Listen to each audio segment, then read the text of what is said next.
Jumpa lagi di channel saya. Pada video ini saya akan bahas yakni dengan judul BitLocker kamu tiba-tiba aktif. Coba lakukan langkah ini. By the way, maaf ya kalau misalnya ada suara noise ya, karena di daerah saya lagi ada pembangunan ya. Nah, pada video ini saya akan sharing ya terkait BitLocker yang banyak kasusnya itu aktif. Nah, jadi buat yang belum tahu, BitLocker ini kayak semacam tools ya dari Microsoft, khususnya pengguna Windows Pro, yakni agar mengenkripsi data supaya hard disk kalian tuh bisa lebih aman ya. Sekali lagi maaf ya kalau misalnya ada suara noise ya. Oke, nah jadi pada video ini ya banyak banget orang-orang yang saya lihat itu banyak kasusnya tiba-tiba aktif, bakal nggak bisa masuk ke menu Windows. Jadi dia tuh stuck di menu BitLocker. Nah karena tiba-tiba aktif ya teman-teman. Nah makanya pada video ini saya akan mencoba sharing ya untuk bagaimana mengatasinya. So langsung aja. Nah pertama biasanya tuh BitLocker itu bisa kalian nonaktifkan melalui beberapa tahap ya. Yang pertama melalui control panel. Kalian buka aja control panel Windows kalian masuk ke bagian System and Security ya. Ini hanya untuk Windows Pro ya, untuk Windows Home BitLocker nggak ada. Nah jadi kalian masuk ke sini, terus kalian klik ya bagian ini nih, ya. Nah nanti kalau misalnya statusnya di sini on, ya coba kalian off kan aja ya. Jadi di sini saya sih nggak pernah aktifkan ya, karena ya meskipun ini berguna sekali ya supaya bisa lebih aman harddisknya. Cuman saya nggak pernah aktifkan ini karena agak cukup ngeri juga ya. Ya, jadi kalau misalnya statusnya di sini kalian on, coba kalian off kan dulu ya. Oke, ini yang pertama. Saya close dulu. Oke. Nah, kedua adalah melalui services ya. Cara gimana kalian masuk aja ke start menu kalian di Windows 10 atau Windows 11. Kalian ketikkan aja services. Aduh, ini agak lama sekali atau saya services. Nah, biasanya di sini bisa kalian matikan sih ya. Cuman harus hati-hati ya.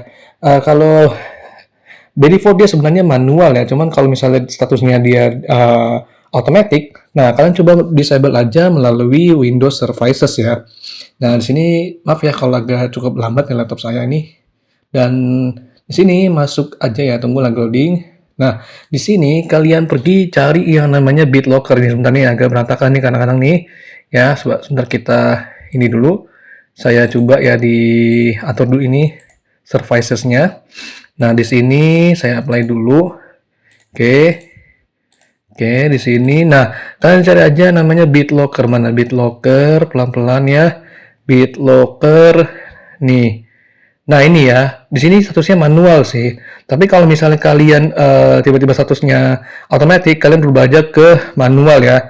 Cara gampang ya. Kalian tinggal misalnya klik aja bagian ini ya. Kalau udah kalian ginikan aja nih teman-teman ya. Ini kan di sini statusnya kalau by default di sini sih saya dia manual ya. Tuh, ya manual. Nah, kalau misalnya statusnya dia automatic, ya, kalian rubah aja dengan cara klik mouse kanan pada bagian nama BitLocker tadi, kalian klik properties, nanti kan di sini rubah ya ke bagian manual lagi gitu ya.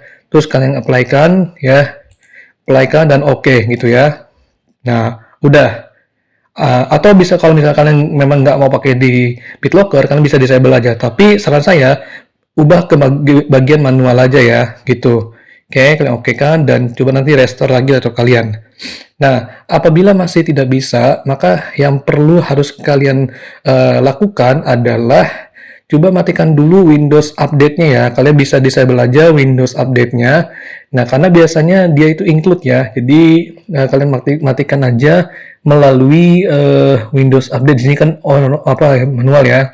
Nah, kalian disable aja Windows update-nya ya. Masih ke bagian services, tinggal kalian cari aja namanya Windows update ya, Windows update. Di sini nih ya. Nah, kalian sini klik properties aja, kalian klik sini, terus kalian stopin dulu, ya, tunggu sampai prosesnya selesai.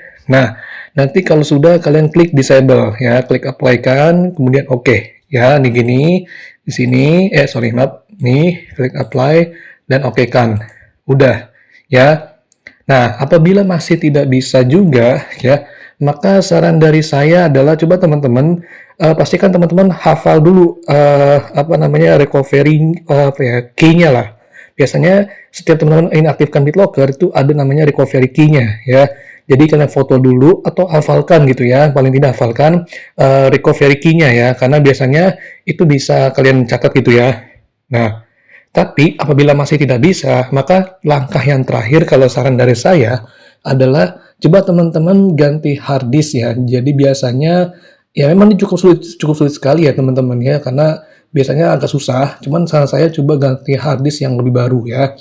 Nah, kalau misalnya teman-teman punya cadangan backup sebelum BitLocker aktif, nah kalian bisa tuh ya pindahkan atau backup dulu dari data kalian di situ, kemudian pindahkan lagi ke hard disk yang baru, gitu ya. Itu kalau saran dari saya ya. Oke, mungkin semoga dengan beberapa tutorial ini bisa ngebantu kalian ya. Kurang lebih mohon maaf jika ada kekurangan kesalahan. Kalau misalnya ada suara noise, mohon dimaklumi ya teman-teman ya, karena di daerah saya lagi ada pembangunan rumah ya. Jadi mohon dimaklumi. Baik, itu saja yang bisa saya berikan tutorialnya. Saya akhiri. Wassalamualaikum warahmatullahi wabarakatuh.